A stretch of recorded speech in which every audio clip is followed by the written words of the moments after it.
नमस्कार, आप देख रहे हैं एबीपी न्यूज। मैं अखिलेश आनंद हूं। पॉलिटिकल पावर सेंटर में आप सभी का बहुत बहुत स्वागत है। आज पॉलिटिकल पावर सेंटर के न्यूज मेकर हैं फारूक अब्दुल्ला। आज पॉलिटिकल पावर सेंटर में आपको दिखाएंगे कि फारूक अब्दुल्ला का सियासी फायर, जिसके राजनीति में कई मायने हैं, लेकिन सवाल यह है कि क्या सियासत के लिए आतंकी घटना को भुनाना सही है? श्रीनगर में सुरक्षा बलों ने उस घर को आग के हवाले कर दिया जहां आतंकवादी छिपे थे। तो एक तरफ आपको बता दें कि आतंक के खिलाफ ऑपरेशन चल रहा, दूसरी तरफ इस पर फारूक अब्दुल्ला की सियासत हैरान करने वाली है। देखिए रिपोर्ट।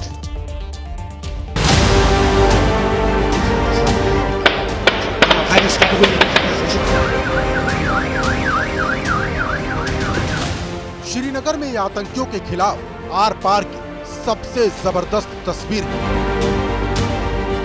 जिस मकान में छिपकर आतंकवादी फायरिंग कर रहे थे, उसे सुरक्षा बलों ने आग के हवाले कर दिया। श्रीनगर में 2.5 साल बाद पहली बार आतंकियों से सुरक्षा बलों की मुठभेड़ हुई।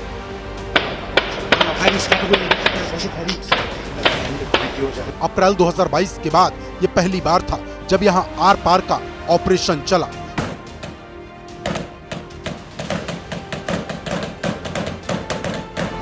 खान्यार इलाके में एनकाउंटर के दौरान घंटों फायरिंग होती रही।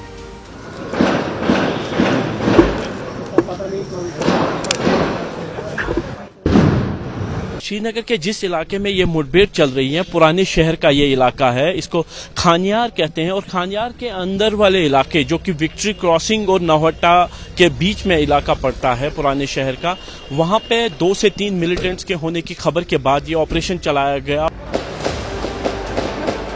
एक तरफ सुरक्षा बलों के जवान आतंकियों को ढेर करने के ऑपरेशन में जुटे थे, तो दूसरी तरफ सियासत की आंच अचानक तेज हो गई। इसकी वजह राज्य के सत्ताधारी दल नेशनल कॉन्फ्रेंस के अध्यक्ष फारूक अब्दुल्ला का बयान था। पकड़ के उनसे पूछना चाहिए कि कौन उनके पीछे है, वही रास्ता है। फारूक अब्दुल्ला ने सीधे सीधे आतंकी हमलों में आई तेजी के पीछे किसी एजेंसी के हाथ का संदेह जता दिया। वो इतने भर से चुप नहीं रहे। एक क्राइसिस पैदा करने की कोशिश कर रहे हैं। अगर वो पकड़े गए ना, जो ये कर रहे हैं, पता लगेगा कौन कर रहा है। मारना नहीं चाहिए। फारूक के इस बयान में बड़े सियासी विवाद का पूरा मसाला था। अगर यह बात में कोई भी सच्चाई है तो यह आपके मन का या तो भय है, और अगर सच्चाई है तो आपको ये इनपुट केंद्र सरकार और एलजी के साथ शेयर करने चाहिए। जब फारूक अब्दुल्ला की पार्टी की सरकार होगी, जो पत्थरबाजों को, आतंकी समर्थकों को पनाह देने वाला, तो ये स्थिति आएगी। इस बीच एंटी टेरर ऑपरेशन पर रक्षा मंत्री का बड़ा बयान आया। पहले के कंपैरिजन में बहुत ही नगण्य हुई हैं और हमारी सिक्योरिटी फोर्सेस पूरी तरह से सजग हैं, और ऐसी परिस्थितियां वहां पर पैदा होंगी कि फिर आतंकवादी वारदातें पूरी तरह से वहां से समाप्त होंगी। इस बीच श्रीनगर में हुए एंटी टेरर ऑपरेशन के दौरान यहां विदेशी आतंकी की मौजूदगी की बात भी सामने आई। आइए अब आपको बताते हैं कि फारूक अब्दुल्ला के बयान की कौन सी बातें विवाद का सबब बन गईं। फारूक अब्दुल्ला ने अपने बयान में कहा कि आतंकियों को मारने की जगह पकड़ना चाहिए, पकड़कर पता लगाना चाहिए कि साजिश के पीछे कौन है। नई सरकार को अस्थिर करने की कोशिश हो रही है। जब स्थिति सामान्य तो कैसे हो रहे हैं हमले? ऐसे आतंकी हमले पहले क्यों नहीं हुए? सरकार बनने के बाद ऐसी घटनाएं क्यों हो रही हैं? यह सवाल भी पूछा गया। तो फारूक अब्दुल्ला ने जो तमाम बातें कही, उस पर भी कई सवाल हो रहे हैं। हमलों की स्वतंत्र जांच होनी चाहिए। कल हमने एबीपी न्यूज पर बरेली की एक खबर दिखाई थी, जिसमें जुआ खेलने से रोकने पर कुछ लोगों ने पुलिस वालों पर ही हमला कर दिया था। लेकिन कुछ ही घंटों बाद वहां के हालात बदल गए, जज्बात बदल गए। कैसे? देखिए हमारी रिपोर्ट।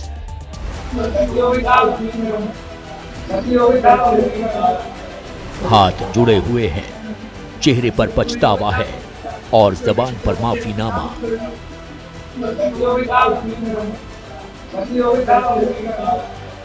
अब इन माफीगिरों के एक दिन पहले की करतूत देख लीजिए।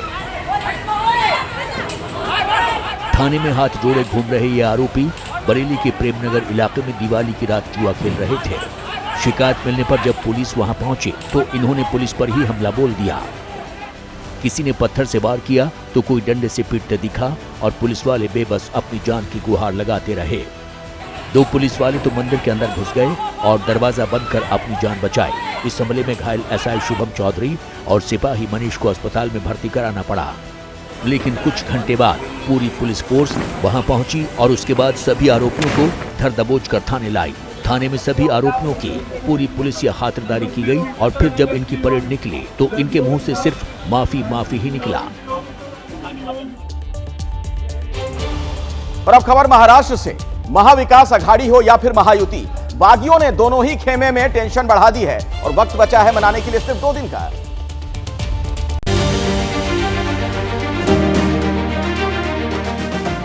विधानसभा चुनाव में बागी खेलना बिगाड़ दें, इसीलिए महाराष्ट्र में महायुति के नेताओं ने आखिरी कोशिश तेज कर दी है।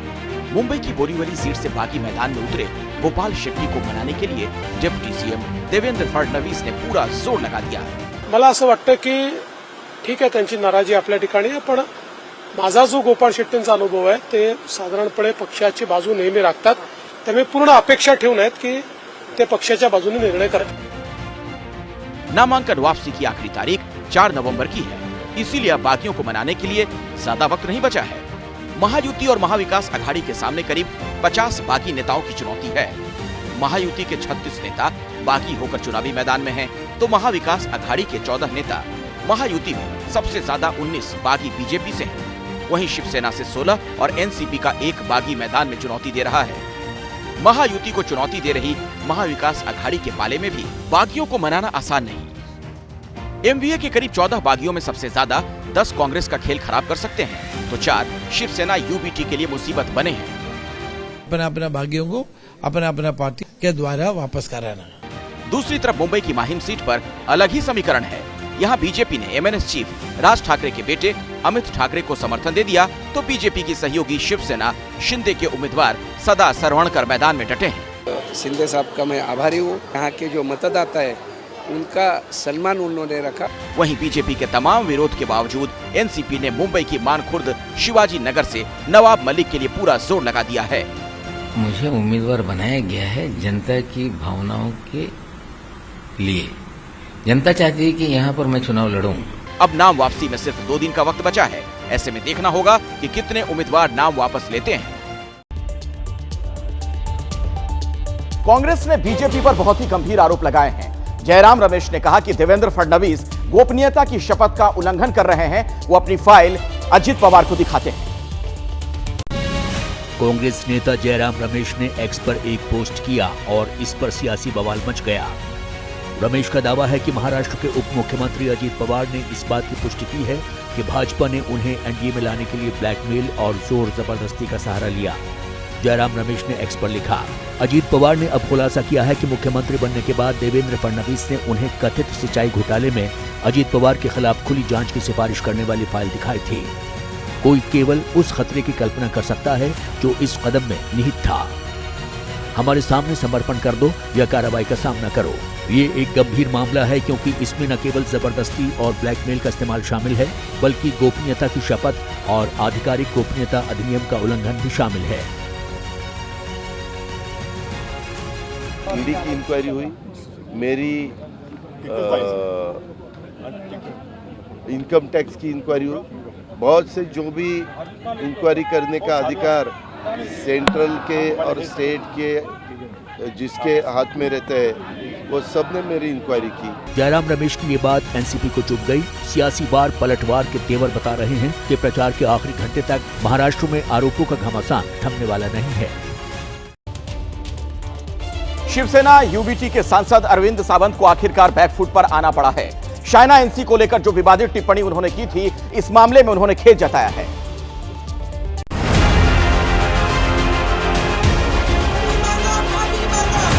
शिवसेना यूबीटी के सांसद का शाइना एनसी पर दिया गया वो बयान जिस पर मच गया घमासान। इम्पोर्टेड नहीं चलता यार, इम्पोर्टेड नहीं चलता हमारे यहाँ ओरिजिनल चलता है, ओरिजिनल है हमारा। अरविंद सावंत मुंबा देवी विधानसभा क्षेत्र में कांग्रेस उम्मीदवार अमीन पटेल के लिए प्रचार कर रहे थे। इस दौरान शिवसेना की उम्मीदवार शाइना एनसी पर उन्होंने ये टिप्पणी कर डाली। अब शाइना ने इसे महिलाओं का अपमान बताते हुए मुंबई के नागपाड़ा थाने में FIR दर्ज करा दी है। अरविंद सावंत जी क्या कहते हैं कि आप इम्पोर्टेड माल है, माल यानी आइटम। मैं महिला हूँ लेकिन माल नहीं हूँ। सावंत का ये बयान महाराष्ट्र में विधानसभा चुनाव में बड़ा मुद्दा बन चुका है। महिला सम्मान की दुहाई देकर महायुति के दिग्गजों ने धुआंधार हमला बोला। बाळासाहेब असते आणि कोणी शिवसैनिकांना असं केलं असतं तर थोबाड फोडलं असतं। ये बाहर की डेफिनेशन कहां तक है? पार्टी की सीमा तक है, महाराष्ट्र की सीमा तक है या देश की सीमा तक है? विवाद बढ़ता रहा, लेकिन पहले अरविंद सावंत अपने बयान पर कायम दिखे। शिवसेना UBT भी बचाव करती नजर आई। मैंने कहा ओरिजिनल माल यहाँ है, वो कौन है? मेरा कैंडिडेट था, तो उधर भी माल शब्द प्रयोग किया ना मैंने। स्त्री पुरुष के ऊपर वो शब्दों के प्रयोग है। अरुण जी ने इतना ही कहा है, ये जो कि भाजपा की महिला उम्मीदवार वो इस क्षेत्र में मुंबा देवी में बाहर से आई, इम्पोर्टेड, उसमें महिला का अपमान कहाँ है? हालांकि बाद में अरविंद सावंत ने शाइना पर दिए गए बयान पर खेद जता दिया। मेरे वक्तव्य से किसी को मन को ठेस पहुंची होगी तो मैं दिलगिरी व्यक्त करता हूं, मैं उनका सम्मान करता हूं। भले ही सावंत बयान पर खेद जता चुके हों, लेकिन अब मामला पुलिस के पास है और उसके एक्शन पर सबकी नजर रहेगी। और अब बात उस नारे की जिसकी इन दिनों बहुत ज्यादा चर्चा है। योगी आदित्यनाथ ने बटेंगे तो कटेंगे वाला नारा दिया था। अखिलेश यादव अब कह रहे हैं कि इतिहास का यह निकृष्टतम नारा है।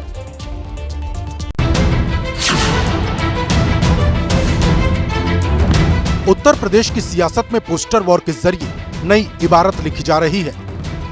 9 विधानसभा सीटों पर उपचुनाव होने हैं, लिहाजा समाजवादी पार्टी और बीजेपी में जुबानी जंग तेज हो चली है। समाजवादी पार्टी अध्यक्ष अखिलेश यादव ने सोशल मीडिया पर पोस्ट करके योगी के बटेंगे तो कटेंगे नारे पर हमला बोला। अखिलेश यादव ने लिखा, इस नारे ने साबित कर दिया कि उनके जो गिनती के 10% मतदाता बचे हैं, अब वो भी खिसकने के कगार पर हैं। इसीलिए ये उनको डराकर एक करने की कोशिश में जुटे हैं, लेकिन ऐसा कुछ होने वाला नहीं। वर्तमान सरकार से लोग निराश हैं, इनकी नफरत भरी राजनीति से, जिसमें विकास का कहीं कोई काम नहीं है। बीजेपी के लोग चुनाव से पहले नफरत फैलाने का हर चुनाव से पहले काम किए हैं। वहीं बीजेपी ने समाजवादी पार्टी पर माफिया परस्त होने का आरोप लगाते हुए कहा कि ये पब्लिक है, सब जानती है। समाजवादी पार्टी के लोग वातानुकूलित कक्षों में बैठ करके गुंडे, बदमाश, माफिया, लुच्चे लफंगों को पुष्पित पल्लवित करते रहते हैं। इनकी कथनी और करनी को प्रदेश जनता अच्छी तरह समझ चुकी है। पोस्टर वॉर के जरिए नए नए नारे गढ़े जा रहे हैं। जाहिर है 9 विधानसभा सीटों पर उपचुनाव 2027 का सेमीफाइनल साबित हो सकता है। उत्तर भारतीय बटेंगे तो पिटेंगे, अब ये नारे भी लग रहे हैं। मुंबई की सड़कों पर ऐसे पोस्टर भी नजर आए। इस पर राजनीति कैसे हो रही है आपको दिखाते हैं।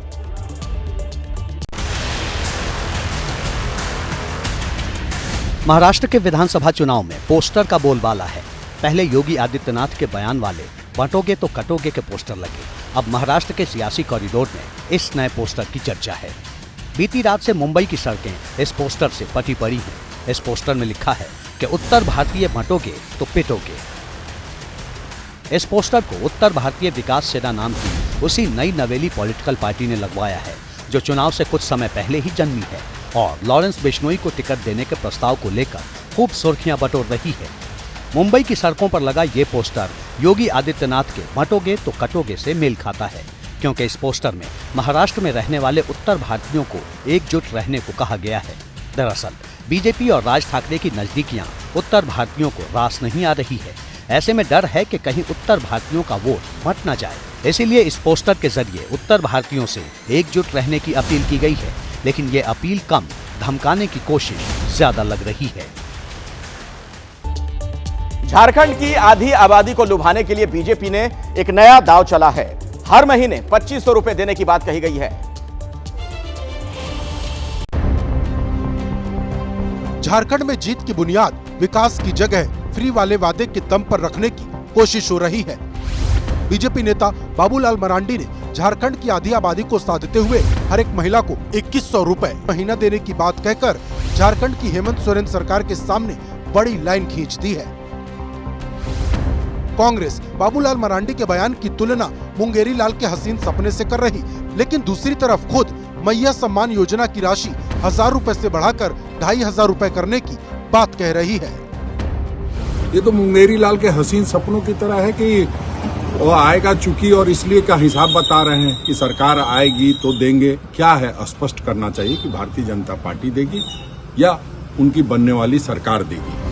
उधर केंद्रीय मंत्री शिवराज सिंह चौहान पहली कैबिनेट में 2 लाख खाली सरकारी पदों को भरने और 5 लाख नए रोजगार की बात कह चुके हैं। सरकार बनते ही पहली कैबिनेट में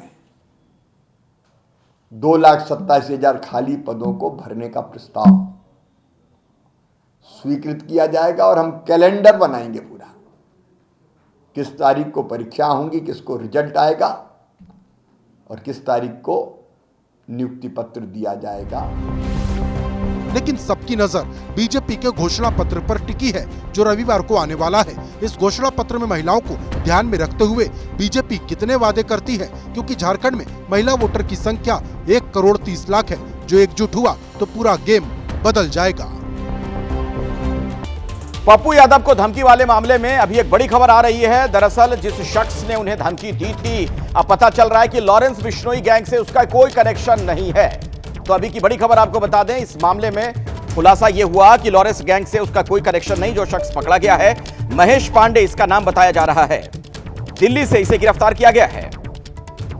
तो पप्पू यादव को धमकी मामले में अभी की बड़ी खबर, और डिटेल में इसी में जानकारी लेते हैं। मेरे साथ शशांक हमारे सहयोगी जुड़ गए। शशांक, और क्या पता चल पा रहा है?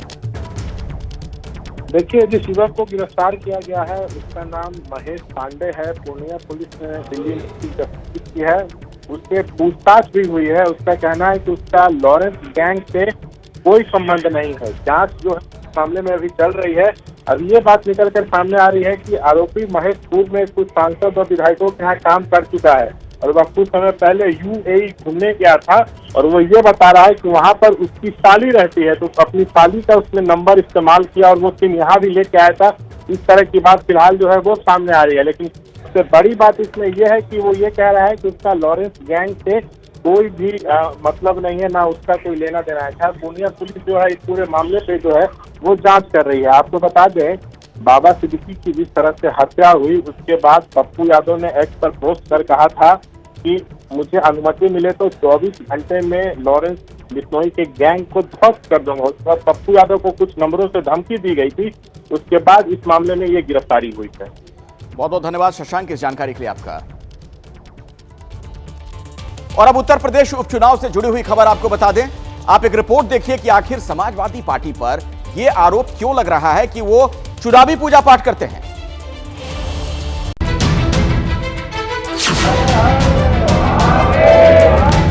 यूपी में 13 नवंबर को 9 सीटों पर उपचुनाव है, लेकिन सियासी गलियारों में सबसे ज्यादा चर्चा इन 3 तस्वीरों की है।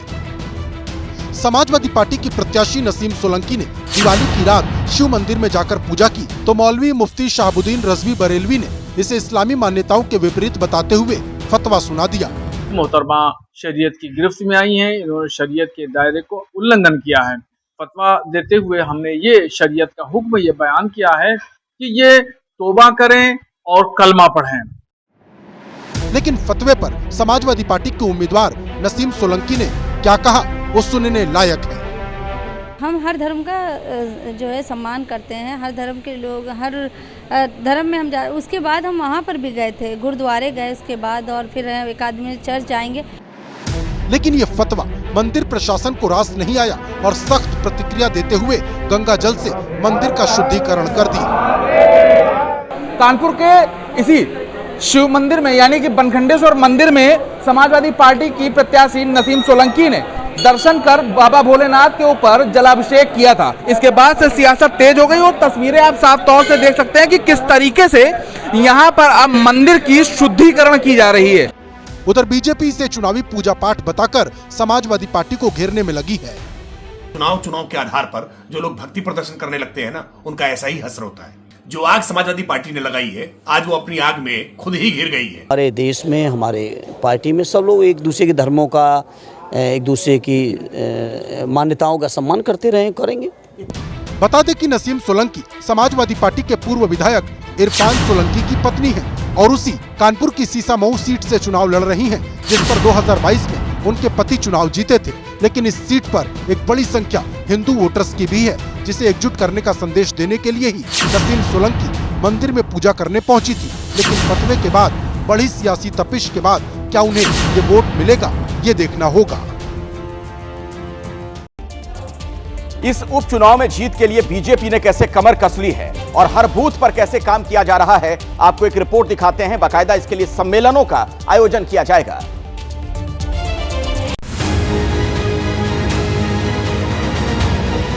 यूपी में उपचुनाव वाली हर सीट पर बीजेपी पन्ना प्रमुख और बूथ कार्यकर्ता सम्मेलन करेगी, जिससे बूथ स्तर पर हर वोटर से व्यक्तिगत संपर्क बनाया जा सके। तमाम पन्ना प्रमुखों और बूथ कार्यकर्ताओं को इस सम्मेलन में बड़े टास्क दिए जाने हैं। मिशन उपचुनाव की हर सीट जीतने का है। इसके लिए इस सम्मेलन का मकसद है नाराज वोटरों का भरोसा जीतना, वोटिंग के दिन कम से कम 3 बार हर मतदाता से संपर्क करना, पोलिंग बूथ तक पहुंचने की हर दिक्कत दूर करना, ये तय करना कि वोटर बीजेपी उम्मीदवार को ही वोट दे।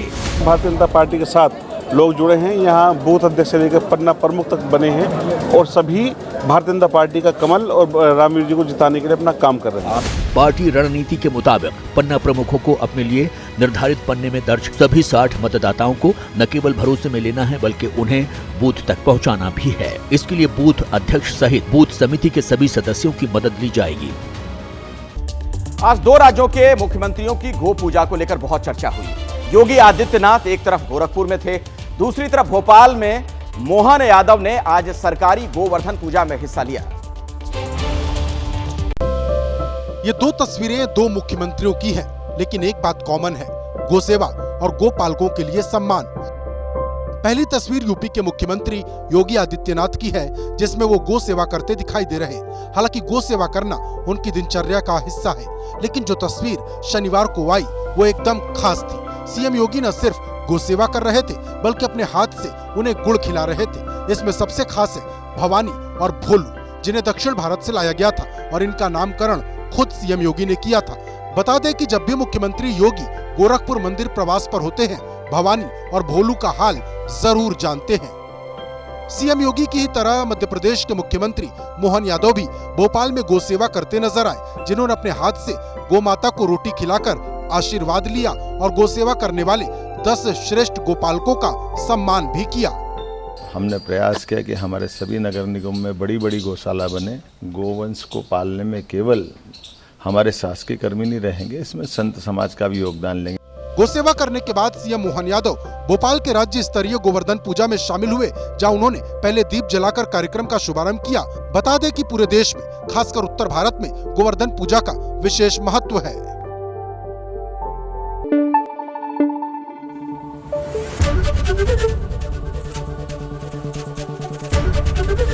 एबीपी न्यूज आपको रखे आगे।